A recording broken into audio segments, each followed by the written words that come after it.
Hello दोस्तों, नमस्कार। RJ Hindi कहानी में आपका बहुत बहुत स्वागत है। दोस्तों, कहानी का पूरा आनंद लेने के लिए वीडियो को लास्ट तक देखें। अगर कहानी पसंद आए तो कृपया चैनल को जरूर सब्सक्राइब करें और वीडियो को लाइक करें। तो दोस्तों चलिए शुरू करते हैं। आ गए आप, जाकर देखिए अपनी माँ की करतूत, क्या हाल बना दिया है घर का। सुबह से घर में कोहराम मचा कर रखा है आपकी माँ ने। जीना दूभर हो गया है अब तो घर में। रोज खाना फेंक देती हैं, ये नहीं खाऊंगी वो नहीं खाऊंगी, जी का जंजाल बन गई है। रोज रोज का झंझट, भगवान भी नहीं बुलाते इन्हें ऊपर। ना जाने कैसा कर्म लेकर आई है, पता नहीं और कितना दिन झेलना पड़ेगा। मन में तो आता है कि कल ही मायके चली जाऊं, मुझसे नहीं झेला जाता अब ये सब। आपकी माँ है, आप ही झेलो। मैंने कोई कर्जा नहीं खा रखा है जो इनको ढोती रहूं। रतन के घर में घुसते ही मीना ने अपनी सास की हरकतों की झड़ी लगा दी। मानो जैसे आज गुस्सा सातवें आसमान पर है उसका, जैसे बिल्कुल आर पार की लड़ाई के मूड में है वो आज।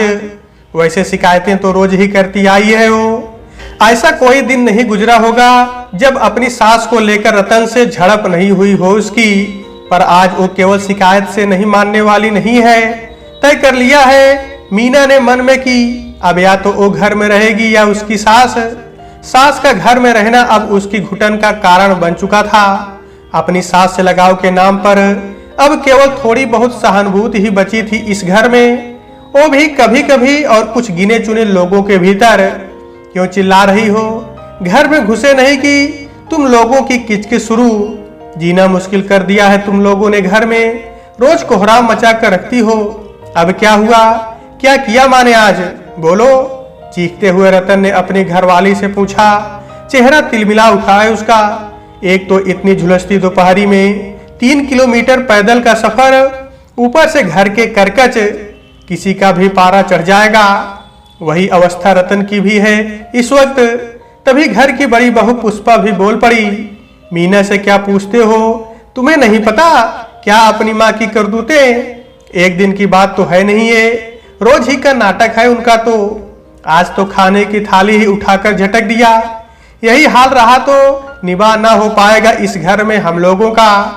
वैसे तो दोनों देवरानी जेठानी आए दिन आपस में लड़ती, पर जब सासू से लड़ाई हो तो तुरंत एक हो जाती। दोनों के बीच एकमात्र इसी अवसर पर एकता देखी जाती थी, एक अटूट एकता। सही कह रही है पुष्पा, माँ ने तो अब जीना दूभर कर दिया है जैसे। उसकी वजह से 2 जून की रोटी खाना भी दुश्वार हो गया है अब तो। माना कि हमारी माँ है, अच्छा नहीं लगता बोलना, पर अब कोई ना कोई रास्ता तो निकालना ही पड़ेगा। कुछ सोचो रतन। कमरे से निकलते हुए बड़े भाई रामजतन ने कहा, पर भैया सारी गलती माँ की ही तो नहीं होगी, ये लोग भी तो कम नहीं है। सब जानती हैं उसकी आदतें, तो फिर दूर क्यों नहीं रहती उससे। छोड़ दे उसे अकेले कोने में, वही अकेले बड़बड़ करती रहेंगी। मुझे तो लगता है कि माँ को ही इन लोगों से थोड़ा दूर कर देना चाहिए हमें। ऐसा करते हैं, ऊपर जो खाली कमरा पड़ा है ना, वही माँ का बंदोबस्त कर देते हैं। वही जिए या मरे, भला दूर हो। सलाह के लहजे में रतन बोला, हाँ ये बिल्कुल ठीक रहेगा। खाना भी वही दे आएंगे हम अपनी अपनी पारी में। फिर मन हो तो खाएं या चाहे फेंके, हमारी बला से। हम तो अपना फर्ज निभा देंगे। कोई ये ना कहे कि बुढ़िया का ख्याल नहीं रखते हम लोग। अब जब किस्मत में ये नरक कूटना लिखा है तो झेलना तो पड़ेगा ही। रतन, तुम आज ही उनका सामान ऊपर वाले कमरे में रख दो। अब 1 मिनट भी बर्दाश्त करना मुश्किल है इन्हें नीचे। एक तो इनकी गंदगी साफ करें हम लोग, ऊपर से इनके आसमान जैसे नखरे। पुष्पा ने तुरंत फरमान सुना दिया। सब ने उसकी हाँ में हाँ भी मिला दिया। घर की बला से थोड़ा ही सही, पर कुछ छुटकारा तो मिलेगा। बेचारी 70 बरस की बूढ़ी माँ घर के दूसरे कोने में दुबकी सिसकियां लेते हुए अपने बेटों और बहियों की बातें सुन रही है। आंचल से मुंह दबाए हुए रोने को काबू में करने की कोशिश कर रही है, पर आंखों से झरझर बहते आंसू जैसे रुकने का नाम ही नहीं ले रहे। जिन बच्चों को जमाने से बचाकर सीने से लगाकर पाला, वही आज उसे उसकी आंखों के सामने घर से निकाल देने का षड्यंत्र कर रहे हैं। बहुओं से उसे कोई उम्मीद नहीं, वो तो पराई घर से आई है। पर बेटे तो उसका अपना खून है, वे कैसे इतने निष्ठुर हो गए। ब्याह से पहले तो वे उसे पलकों पर बिठाकर रखते थे। उसका हर कहा मानते थे। वही घर की मालकिन थी, पर ब्याह होते ही कैसे बदल गए। एक बार भी माँ से नहीं पूछ रहे कि क्या तकलीफ है उसे, बस अपनी जोरुओं के ही कहे पर चल रहे हैं। पर इसमें मेरे बेटों की गलती ना है, ये तो इन दो बहुओं का तिरिया चरित्र है। फांस लिया है दोनों ने मेरे बच्चों को, तभी तो अपनी माँ से मुंह फेरे हैं दोनों मेरे लाल। जब दोनों घर में आई थी तो कैसी भोली शक्ल बनाकर रहती थी, लगता था जैसे घर में लक्ष्मी ही आ गई हो। पर 2 महीने बीते नहीं कि अपना रंग दिखा दिया इन दोनों ने, पूरा घर अपने काबू में कर लिया। हे दाता, ऐसी बहू किसी को ना दे। रोती हुई बूढ़ी माँ मन ही मन दोनों बेटों को लाख दुआएं भी दे रही थी।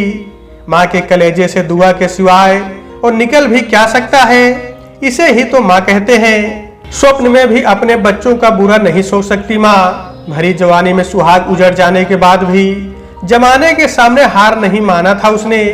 बिना किसी सहारे के अकेले ही दोनों बच्चों को पाल पोस कर बड़ा किया। जीवन भर गांव के ठाकुरों और ब्राह्मण देवताओं के घरों के बर्तन मांज मांज कर दोनों बच्चों को पाला पोसा, उन्हें पढ़ाया लिखाया, एक समर्थ जीवन दिया। जीवन भर झोपड़ी में रही, कभी अपने लिए कुछ नहीं सोचा न बचाया। बच्चे ही उसका जीवन थे। उसे उम्मीद थी कि एक दिन दोनों बड़े होंगे और फिर उसका सारा दुख दूर कर देंगे। इसी उम्मीद पर सारे दुख दर्द झेल लिए उसने। गांव में एक जवान बेसहारा विधवा महिला का अकेले निर्वाह इतना सरल नहीं होता। लोगों ने ना जाने कैसे कैसे लांछन भी लगाए उस पर, परंतु दोनों बेटों की सूरत देखकर अपना सब गम भूल जाया करती थी वो। वही बच्चे आज बड़े हुए तो अपनी माँ को घर से निकाल फेंकने की जुगत लगा रहे हैं। अगले ही दिन रतन ने माँ का सारा सामान ऊपर वाले कमरे में रख दिया। वैसे सामान के नाम पर 2 पुरानी साड़ियां और एक पुराने जमाने का लोहे का बक्सा भर था। यही बक्सा उसकी जीवन भर की पूंजी था। पत्नियों के घर में आने के 1 साल बाद ही दोनों भाइयों की रसोइयां भी अलग अलग हो गई थी। दोनों बहुओं ने बारी बारी से अपनी माँ को 1-1 महीने 2 जून की रोटी खिलाने का समझौता भी कर लिया था। घर में सबके खा लेने के बाद जो बचता वो माँ के सामने डाल दिया जाता, पर इसके बदले भी बूढ़ी माँ से जमकर काम लेती दोनों। बड़े बेटे के 3 बरस का एक लड़का और 1 बरस की एक लड़की है। बूढ़ी माँ पर ही सारी जिम्मेदारी है दोनों के देखभाल की। दोनों के तेल मालिश से लेकर टहलाने और पुचकारने तक का सारा काम बूढ़ी माँ ही संभालती है। छोटे बेटे की शादी को अभी 1.5 बरस ही बीते हैं, अभी कोई संतान नहीं है उसकी, पर छोटी बहू मीना भी खूब काम करवाती है माँ से। कई बार तो कई दिनों तक घर का झाड़ू पोछा बूढ़ी माँ के ही जिम्मे रहता है।